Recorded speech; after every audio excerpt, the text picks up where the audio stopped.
누가복음 11장 14절부터 26절까지 한 절씩 교독하겠습니다.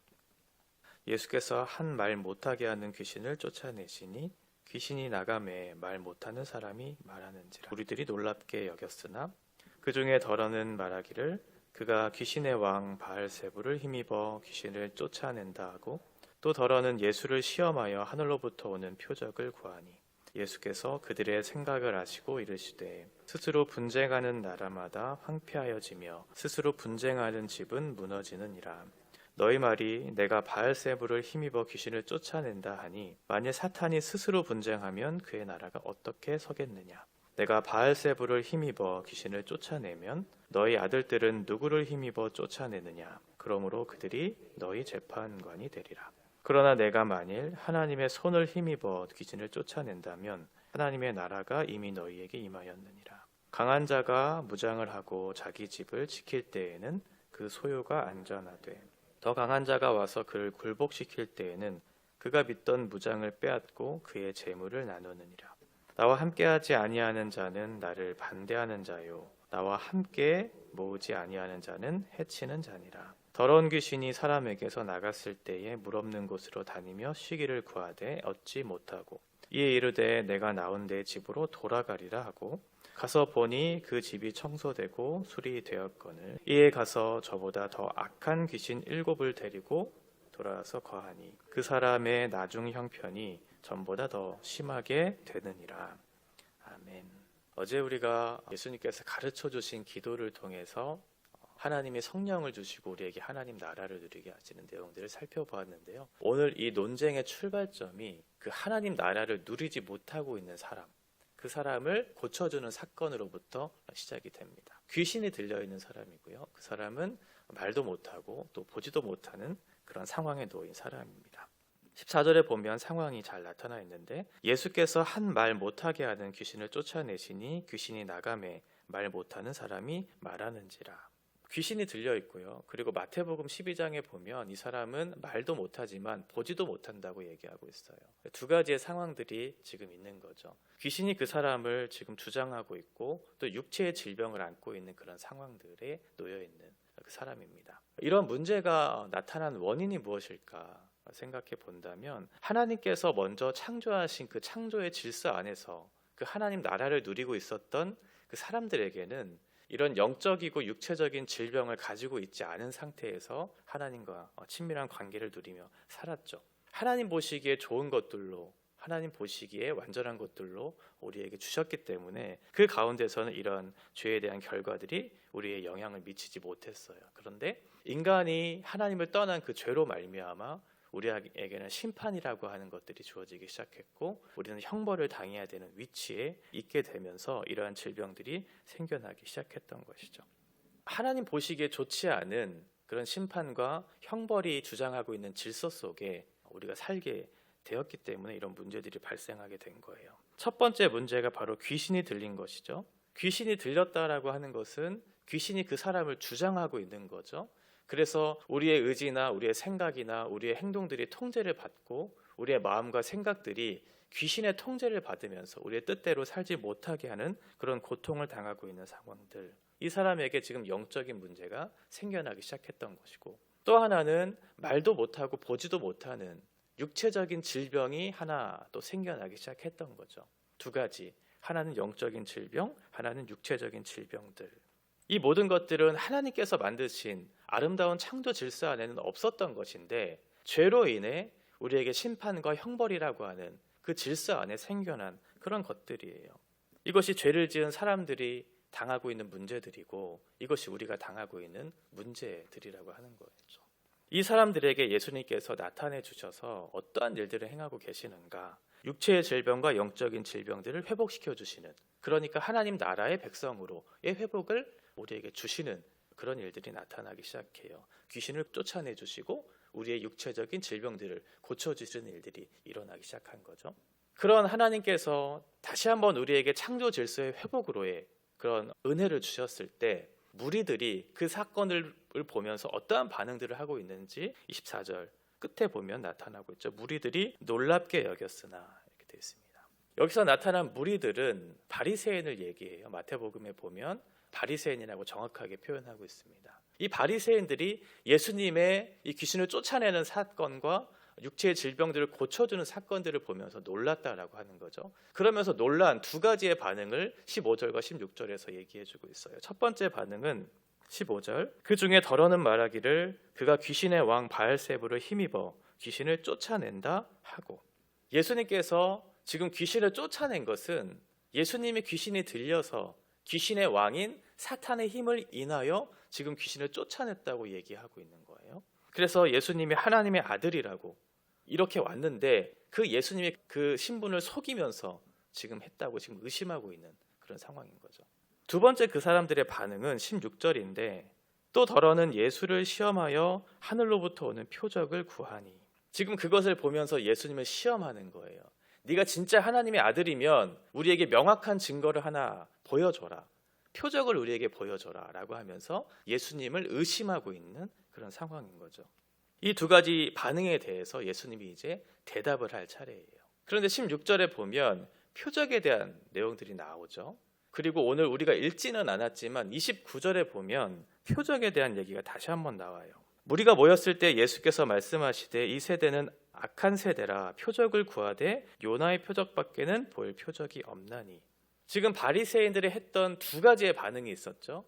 첫 번째는 예수님이 귀신의 힘을 인해서, 귀신의 왕의 힘을 인해서 그 귀신을 쫓아냈다라고 하는 그런 반응을 했고, 두 번째는 예수를 시험하려고 했어요. 하늘로부터 오는 그 표적을 구했다라고 하는 거죠. 그러면 예수님이 두 가지 반응에 대해서 두 가지 대답을 해야 되는 거죠. 표적에 관한 것은 두 번째 반응이었고, 이 두 번째 반응에 대한 대답이 29절부터 나타나고 있죠. 왜 제가 이 얘기를 하냐면 다시 한번 이 구조를 생각해 보라는 거예요. 그러면 우리가 이 첫 번째 반응에 대한, 귀신의 힘을 인해서 예수님께서 귀신을 쫓아냈다라고 하는 것에 대한 예수님의 대답이 어디까지 이어져야 하냐면 우리가 읽은 26절을 넘어서서 28절까지 우리가 이것을 확인해야 된다는 내용이에요. 그러니까 그 첫 번째 반응에 대한 대답이 17절부터 28절까지 이어지고 있다는 거죠. 예수님의 말씀이 이제 기록되고 있습니다. 첫 번째 바리새인들이 보였던 반응에 대한 대답이 17절부터 이어지고 있어요. 첫 번째 반응입니다. 말씀입니다. 17절, 예수께서 그들의 생각을 아시고 이르시되 스스로 분쟁하는 나라마다 황폐하여지며 스스로 분쟁하는 집은 무너지느니라. 너의 말이 내가 바알세불을 힘입어 귀신을 쫓아낸다 하니 만일 사탄이 스스로 분쟁하면 그의 나라가 어떻게 서겠는가. 예수님이 첫 번째 그들에게 대해서 대답한 내용은 뭐냐면 같은 편을 먹은 사람들끼리 어떻게 서로 싸울 수 있겠는가라고 그렇게 얘기하는 거죠.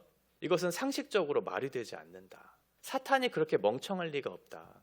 스스로 분쟁을 하면서 서는 집이 어디 있고 스스로 분쟁을 하면서 서는 나라가 어디에 있는가. 서로 같은 편을 먹고 그 집을 세우고 그 나라를 세워야지 스스로 분쟁하면서 서로를 쫓아내는 것은 상식적으로 맞지 않는다고 예수님 첫 번째 대답해 주시고요. 두 번째 대답은 19절이에요. 내가 바알세불을 힘입어 귀신을 쫓아내면 너희 아들들은 누구를 힘입어 쫓아내느냐. 그러므로 그들이 너희 재판관이 되리라. 내가 귀신을 쫓아내는 것이 이 왕의 힘, 귀신의 왕의 힘을 빌어서 쫓아내는 것이라면 지금 너희 아들들이 행하고 있는, 당시에 유대인들이 행하고 있었던 귀신을 쫓아내는 것은 과연 어떠한 누구의 힘을 빌어서 하고 있는가를 묻고 있는 거죠. 너희 아들들이 행하고 있는 그 귀신을 축사하는 것은 하나님의 역사이고 내가 하고 있는 이 사건은 사탄의 역사인가? 라고 묻고 있는 거예요. 너희가 하면 하나님의 역사이고 내가 하면 사탄의 역사인가? 되묻고 있는 거죠.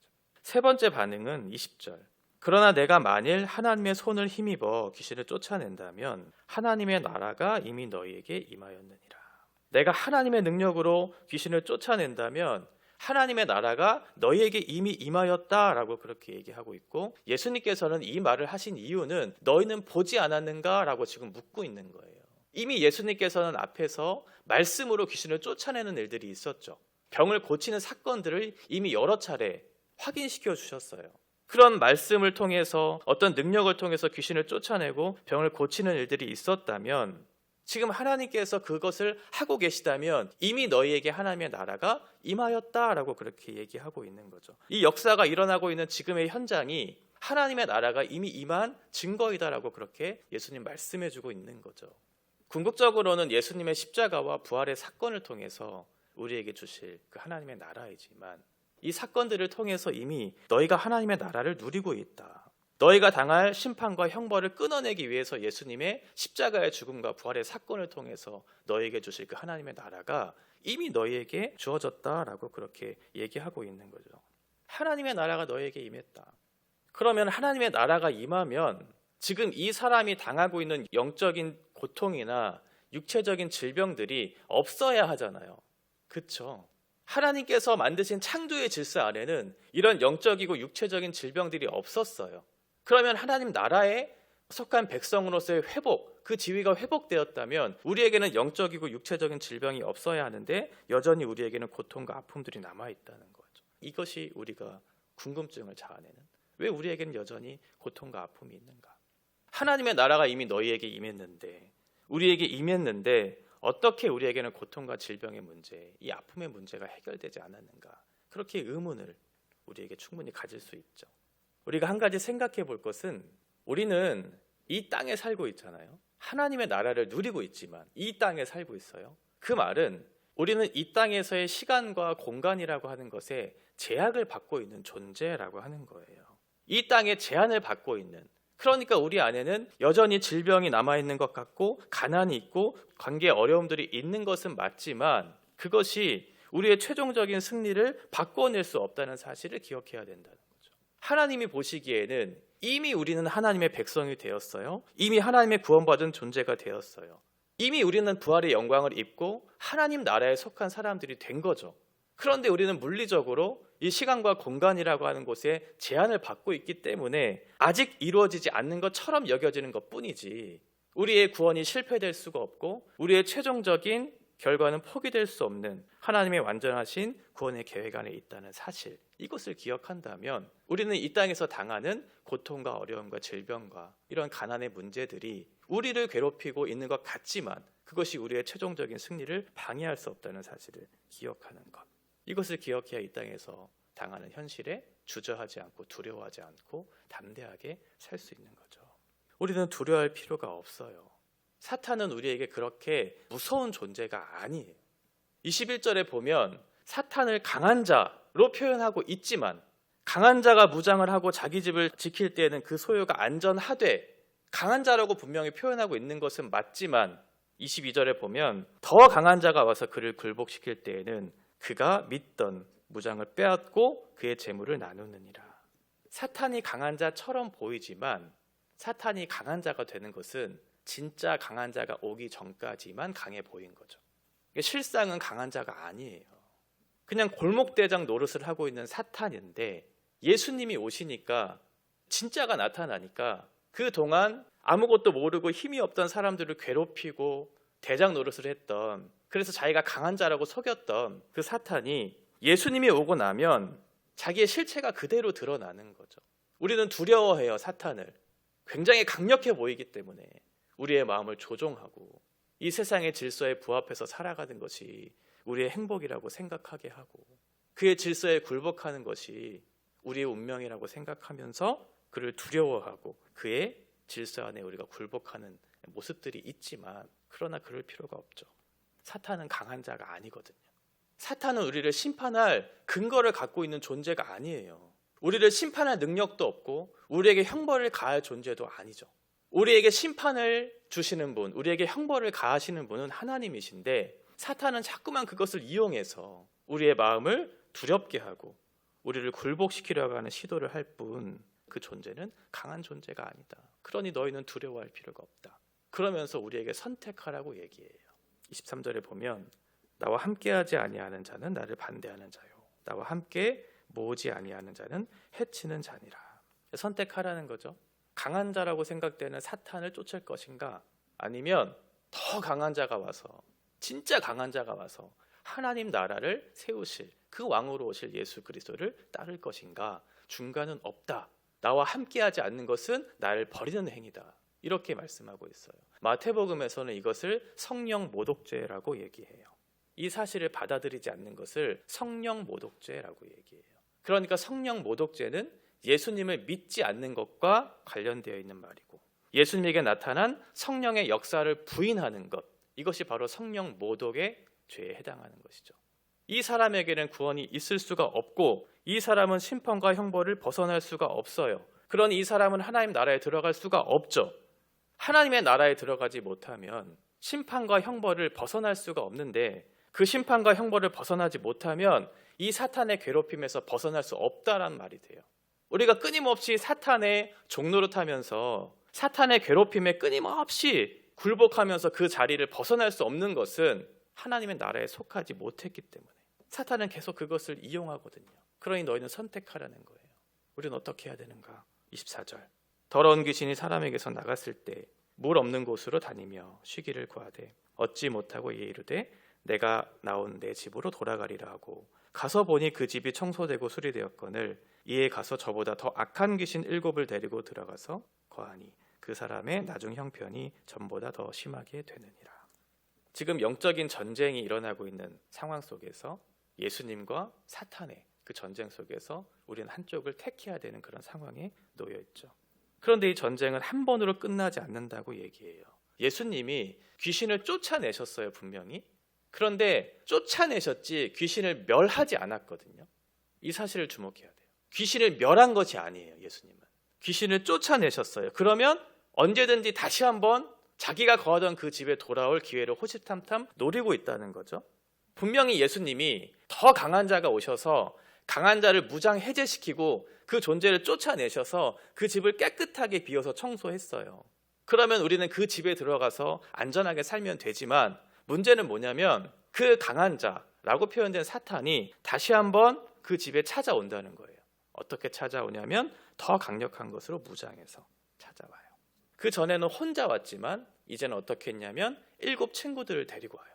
더 많은 강력한 그런 사탄의 세력들을 데리고 그 집에 들어온다는 거예요. 그러면 우리는 무엇을 해야 되는가?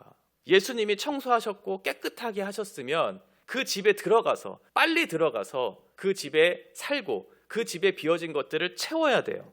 사탄이 더 이상 그 자리에 눌러있지 않도록. 그래서 본문이 여기서 끝나면 안 된다는 거예요. 결론이 이렇게 나버리면 우리가 의문이 있잖아요. 그러면 그 집을 어떻게 채워야 합니까?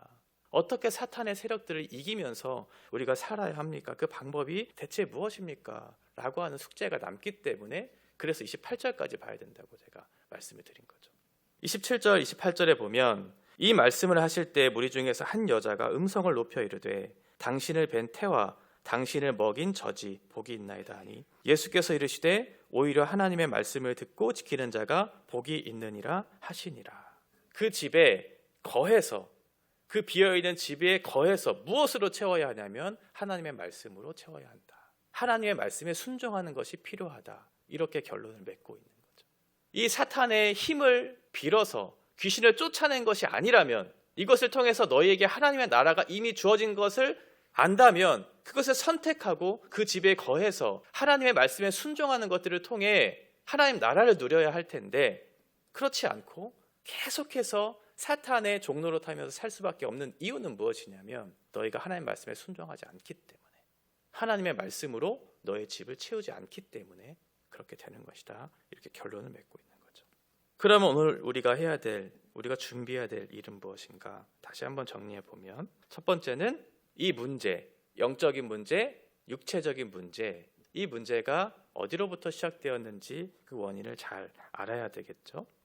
하나님께서 만드신 창조 질서 안에 이런 것들이 없었지만 죄로 인한 심판과 형벌의 결과라는 사실을 우리가 잘 기억해야 돼요. 두 번째는 육체의 질병, 이 영혼의 질병이 떠난 것은 사탄의 능력이 아니고 성령의 능력이고 예수님의 능력으로 인한 것임을 우리가 믿어야 하는 것이죠. 이 사실을 믿어야 이 심판과 형벌이 주는 괴로움에서 벗어날 수가 있고 영원한 하나님의 나라의 안식을 누릴 수 있게 되기 때문에 그래요. 이것을 거부하는 것을 성경에서는 성령 모독죄라고 얘기하고 있고, 이것은 용서받지 못하는, 심판과 형벌을 피할 수 없는 죄라고 분명하게 말씀하고 있어요. 마지막 세 번째는 늘 깨어 있어야 한다는 거죠. 우리에게 당한 이 영적 전쟁은 한 번으로 그치는 것이 아니고 계속해서 찾아와요. 광명의 천사로 가장하고 더 강력하게 무장해서 우리에게 찾아와서 우리를 괴롭게 하죠. 그래서 우리는 하나님께서 주시는 말씀에 순종하면서 이 하나님 나라의 백성된 삶을 누려야 돼요. 예수 그리스도의 십자가의 능력과 그 부활의 능력을 힘입어서 우리에게 주시는 성령의 역사와 말씀의 능력으로 채워서 이 땅에서 하나님께서 주시는 하나님 백성된 삶을 누리며 담대하게 이 길들을 걸어가야 되겠죠. 이미 우리는 하나님 나라의 백성된 사람으로서의 승리한 사람의 그 신분을 가지고 그 의식을 가지고 살아내야 돼요. 두려워 떨 필요가 없죠. 두려워 떨 필요 없는 하나님 나라의 백성이 되었으니 너희는 담대하게 이 땅을 살아내거라. 복음을 선포하면서 이 땅을 살아내거라. 이렇게 우리들에게 결론을 맺고 있죠. 우리를 괴롭게 하는 육체와 영혼의 질병들이 우리 가운데 있는 것 같지만 그것이 우리의 최종적인 승리를 바꾸어낼 수 없어요. 그것에 너무 두려워 떨거나 그것에 마음을 너무 굴복시키거나 할 필요가 없다는 거죠.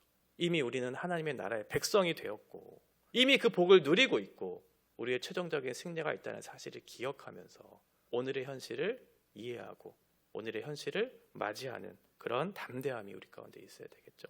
오늘도 하나님께서 주시는 하나님 나라의 백성된 삶을 누리시면서 그 복된 자리에 우리가 있다는 사실로 인해서 기뻐하시고 그 자리에 감사하시고 책임 있는 하나님의 백성된 삶을 살아가는 저와 여러분 되시기를 바랍니다.